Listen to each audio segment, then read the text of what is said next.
Hey, it's good everyone. Look, Last Man here. I thought I'd go over with my parts bucket with you guys because I had it all spread out. I was looking for some stuff and I didn't realize I had some other stuff. So I thought I'd just go through it with you guys just to show you what I've had and what I saved.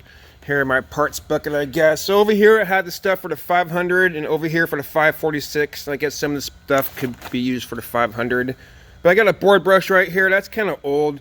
Kind of see it sitting there. We changed it over to the power brush. So but I kept the old housing and connector piece. This is right here is what I didn't know I had, these spark plugs, because these are for the 546 and I needed a set and Napa didn't have any. I was about to call Zamboni to order some, and these are rather expensive spark plugs, so I'm kind of glad we have it. And this water valve right here, this is something else I didn't know we had.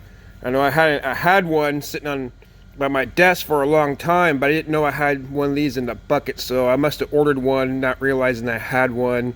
I'm not going to be using this for a very long time, but who knows, that wash water valve could need replacing here soon, so it's nice to have.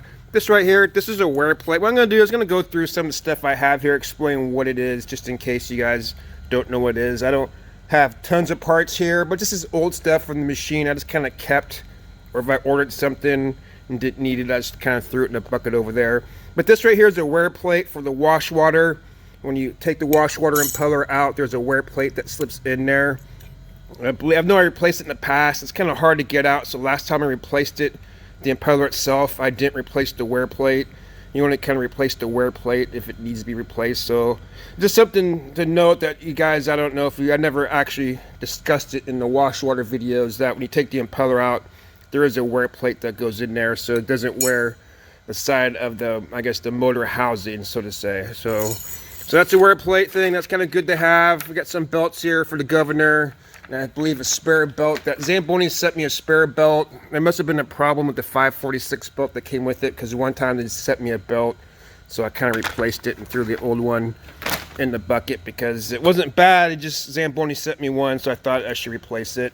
I already went through what this is. This is a little glass that goes in for the wash water tank. Excuse me, the ice making tank. Excuse me one more time, the snow tank light. Yeah, Dougie, I like my snow tank light. You're crazy if you don't. Got my wash water towels, ice making towels. I can't speak today. Got two of them, a white one and a black one. I like the black one. I'm gonna throw that one on here pretty soon. Over here, the 500. That's got some relays. Just gotta put this stuff right here together. This is the cooling fan. This is a wiring harness. And this is some relays for that wiring harness, because that 500 over there, the Volkswagen motor and the wiring harness always gave us problems. So I've probably been through 3 or 4 of these wiring harnesses and a few relays. I know there's 3 relays over there, and I haven't dug in for a long time, but I think one of them's for something else. But there's a high speed and low speed relay, and sometimes like the high speed fan, it won't kick on. There's also a little sensor in there, kind of all tied in with this wiring harness here. And it just, I don't know, the voltage and stuff.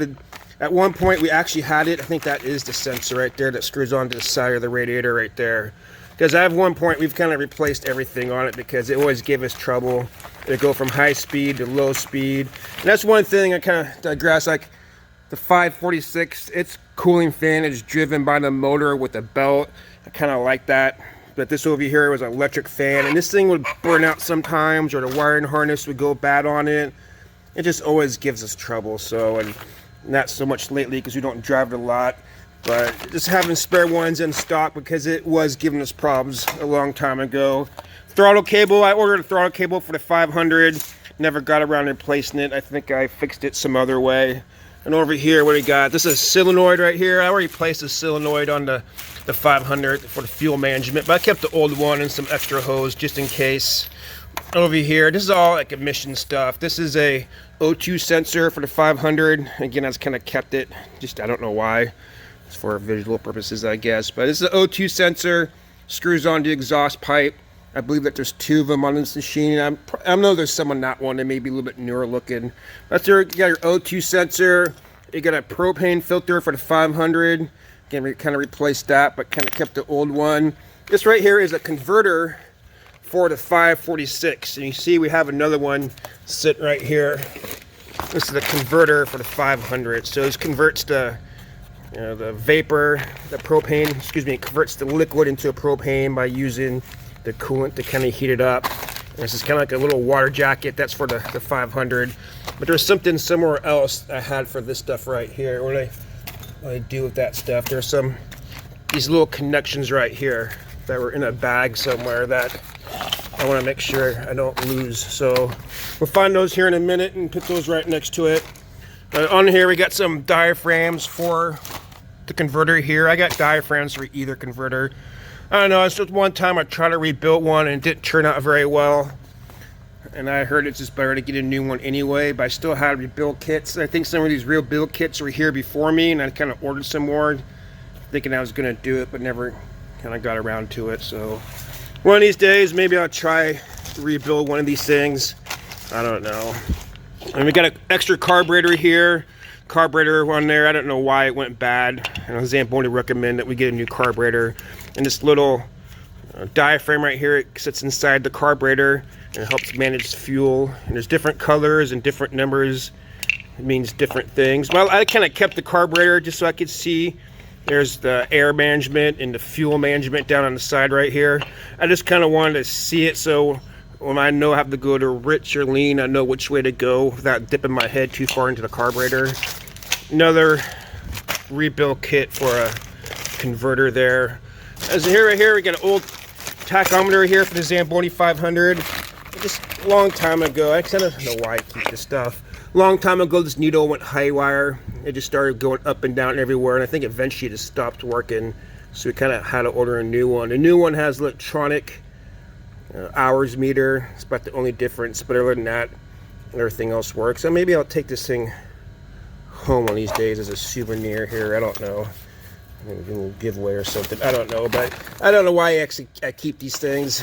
Just kind of nice to have just in case, to verify that that part was replaced a long time ago. Put all these things back in here. Over here is one of my biggest mistakes. Don't tell the boss. But again, we had some, you know, I was learning a lot back in the day. I didn't know what I was doing. It was always expensive to call people out to fix things.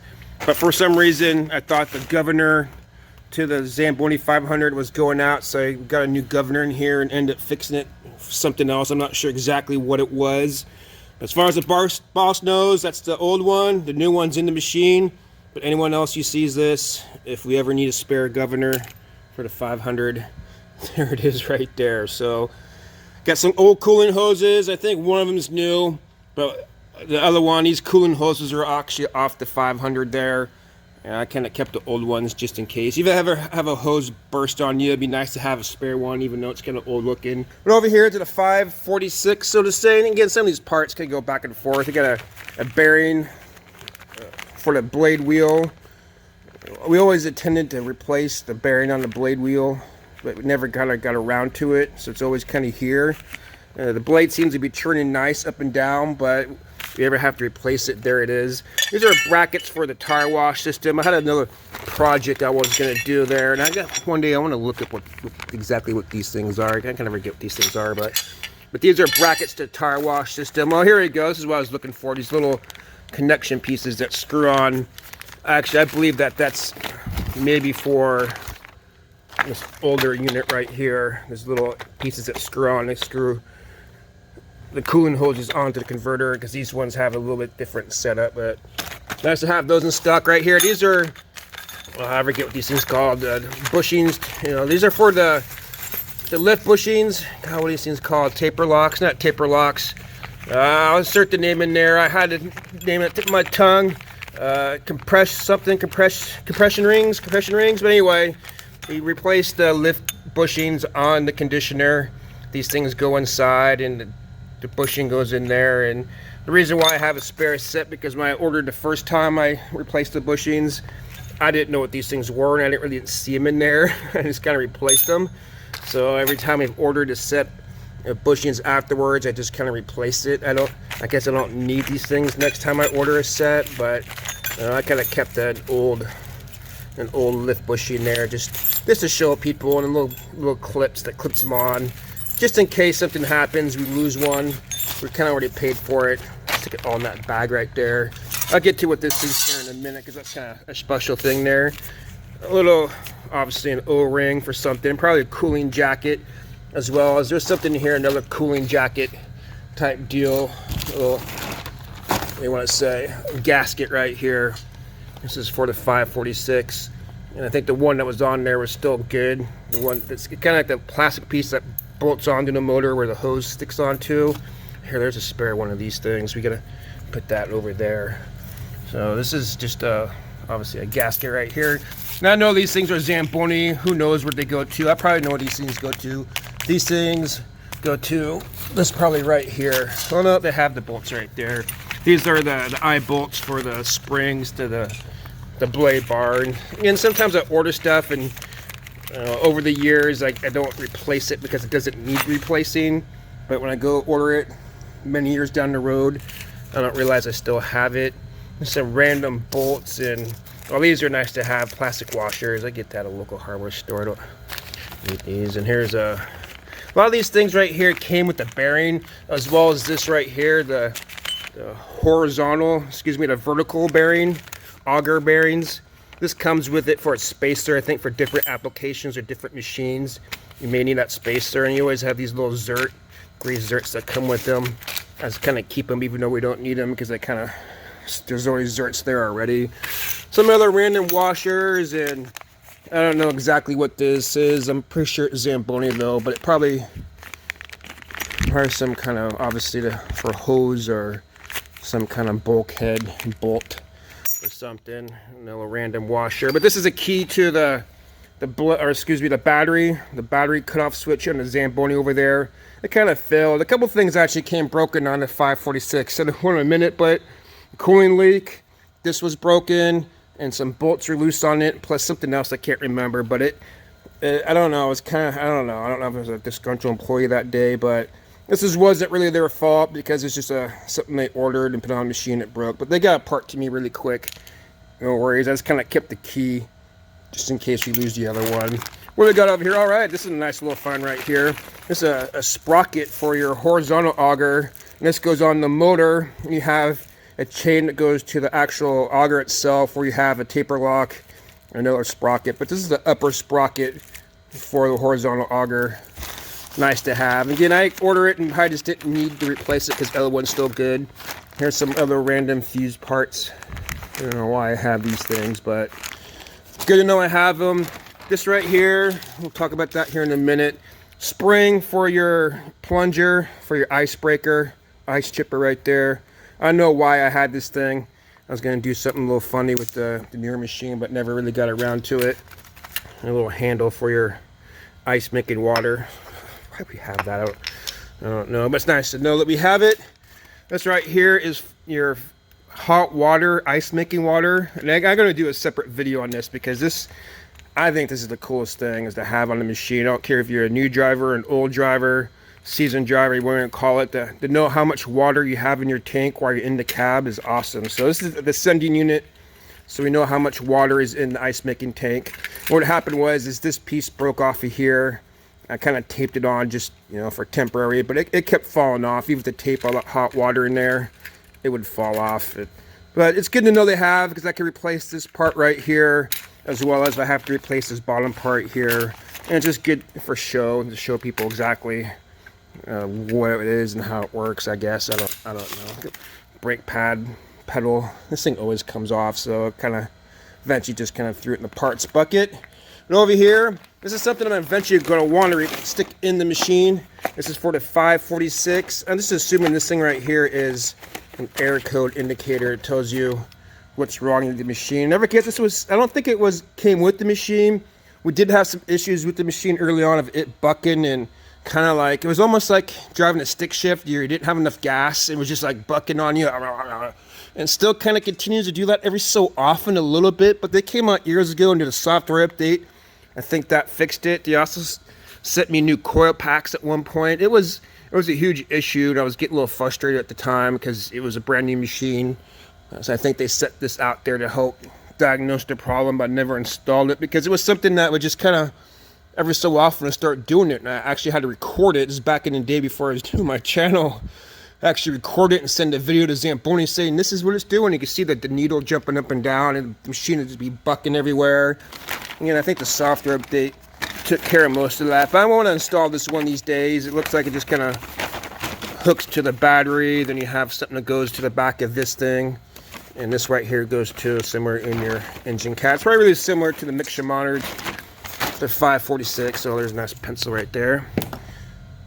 All right, so what I was gonna get to right here, you got your wash water filter bags. That's nice to have. And this right here, this is for your, again, for your plunger that goes down. I think it broke off, but the screw in there was just, I can never really get it out. So I think eventually I kind of just got the newer machine, didn't worry about it. One of these days I'll go through and fix that, so put it on there. That's just you do your ice making, not ice making, the plunger ice chipper there. That's just a little, the rod goes in there, and that's just a little for looks there. Over here, this is what I want to kind of talk about right here, is this thing, because I took this thing off probably within a couple of months after I got the machine. This 500 over here, or the 546. Now this thing kind of goes right in here.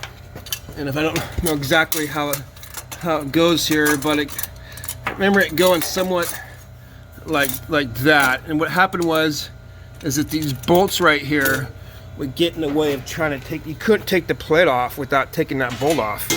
And even if you wanted to lift it up like that, it would just bump in the way here on the edge. And it's like, you know, like, well, I know some insurance company probably made Zamboni put this in there, but who's getting their hand in there while it's churning? Like, if the thing's moving, your hand shouldn't be in there anyway. If you got to put a plate on there to protect someone, I just don't know. I mean, like, this thing right here, yes, but in here and stuff, I don't know. I just, sorry Don and Richard, I took it off, make it a little easier for me. And as well as there used to be little studs or bolts that pop out right here, that when you stuck this plate on right here, it'd stick up right here. And I think all you had to do was go like this and kind of do it a certain way, and it would stay up in the air. I could have it sitting on the bolt right there, so you could wash it out. But I think over time it's really hard to get these things off, to change the blade and stuff. So I just kind of took the bolts off, and maybe they're over here somewhere, who knows. But if I ever want to put them back on, I guess I get some bolts myself. But anyway, just wanted to show you my parts bucket here. And there's also one more thing I wanted to show. Where is it? Here it is right here. This thing right here. So I had a question about the wash water itself, and I should probably put this early on because it get this far in the video. I'm sure someone's probably not paying attention anymore. But the guy who asked me about the wash water, he seems like he's getting sprayed by it. I don't know, check to see if you have this thing on there. This goes on your wash water basket. You got it right here. And it just, when the hose comes through the tank and down, it just sits right there just like that. So any kind of splash up, it kind of prevents it. So I kind of removed it for the 546 right there because we just didn't, I don't know, with the bag and stuff, and kind of didn't really need it. And I also say that, you know, clean your wash water basket. That'll help water from spraying up in you, as well as I think the mesh baskets, if you ever get snow and stuff, or if it does get a little dirty, this thing, it just goes so far deep, you don't get that splash back up in there. But I believe that your wash water basket may be dirty, as well as you're probably missing this thing. So you can probably make yourself one little plastic flap or something to stick over your basket if you can't find yours, but I got an extra one.